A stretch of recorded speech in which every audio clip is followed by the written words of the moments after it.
Salut mes madrilènes, salut mes merengues, salut mes galactiques, j'espère que vous allez tous très bien. Bon, moi je vous avoue que depuis mercredi soir, j'ai du mal à m'en remettre, alors je m'y attendais. Cette année, je pense que la plupart d'entre vous savaient déjà qu'on n'allait pas aller au bout. Il n'y a pas de surprise là-dedans, c'était même déjà un miracle la qualification face à l'Atlético au vu de la double confrontation.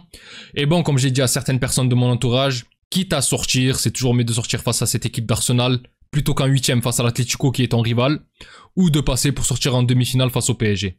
Et je répète ce que j'ai dit lors de mon débrief, j'espère de tout cœur que ça sera Arsenal qui ira au bout cette année. Bon, déjà parce que je ne tiens absolument pas à ce que ce soit ni le Barça ni même le PSG, même s'ils font le parcours pour. Bon, l'Inter, ça ne me dérange pas.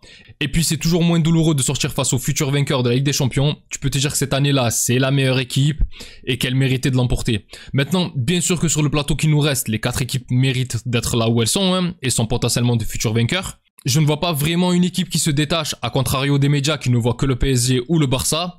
Arsenal fait un parcours incroyable, au-delà du fait de nous éliminer. C'est une équipe jeune mais très complète, qui est, je pense, la meilleure défense d'Europe.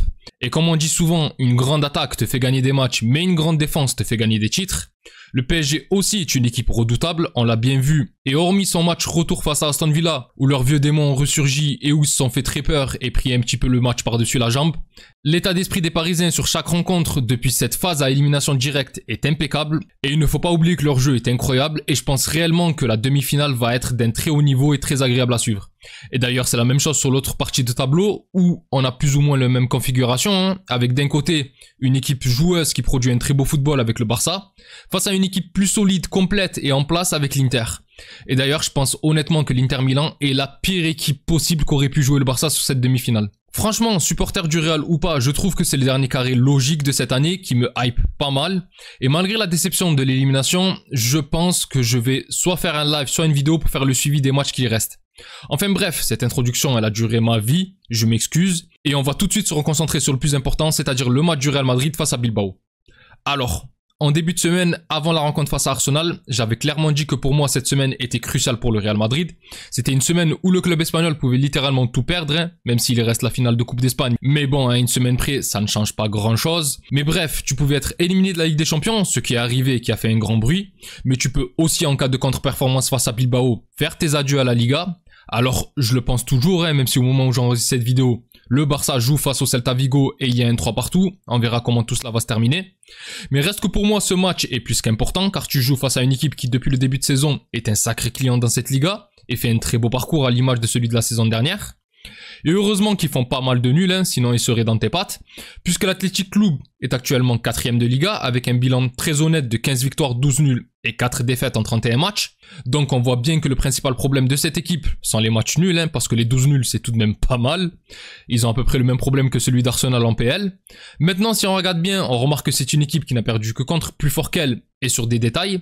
Alors il y a certes cette défaite surprise face à Girona, mais bon elle est un petit peu anecdotique. Il n'y avait pas Nico, on sait que c'est devenu leur facteur X. Sinon, c'est une défaite face à Barcelone en tout début de saison sur le score de 2-1 et 2 défaites face à l'Atlético sur le score de 1-0 à chaque fois.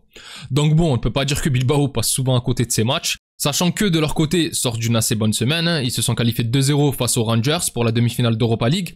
Et quand on sait que la finale aura lieu à San Mamés, personnellement, je les vois aller au bout, même si potentiellement une finale Bilbao-Tottenham peut laisser l'issue ouverte. Ah tiens, penalty à la dernière minute pour le Barça qui va sûrement gagner 4-3 face au Celta Vigo, donc maintenant il faut absolument gagner.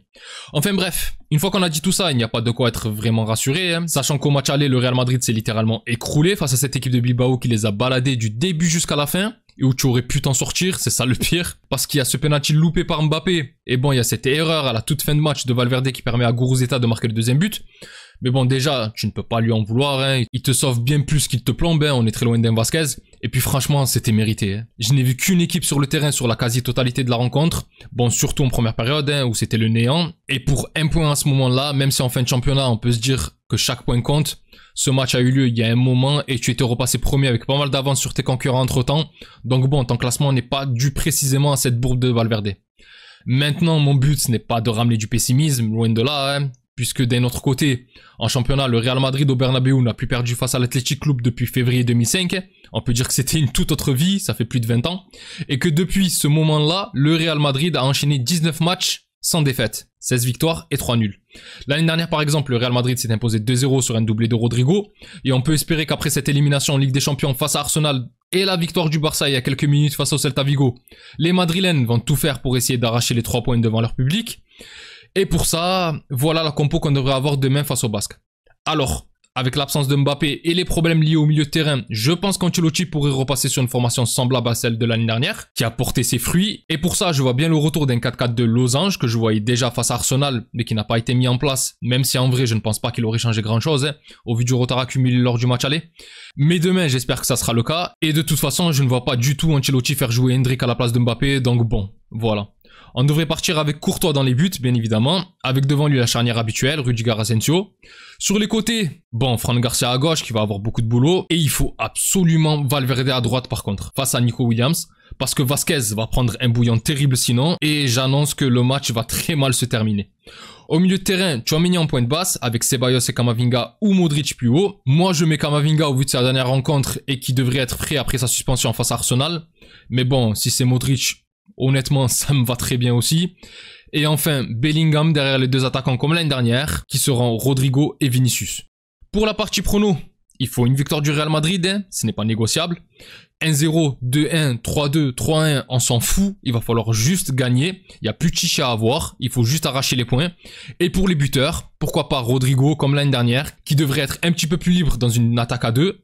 Ou bien Bellingham qui va pouvoir se projeter en absence de Mbappé, comme il a su si bien le faire l'année dernière et lors de certains de ses buts cette année.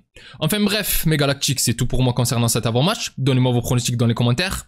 Si la vidéo vous a plu, n'hésitez pas à liker et à vous abonner, hein, c'est un soutien très important pour la chaîne et je remercie toutes les personnes qui prennent le temps de le faire. Vous êtes les meilleurs. Pour les autres, on se retrouve après la rencontre et j'espère la victoire du Real Madrid face à Bilbao. D'ici là, je vous souhaite une excellente journée ou soirée selon l'heure à laquelle vous regardez cette vidéo. Prenez tous soin de vous et encore et toujours, hasta le final, vamos Real, salut.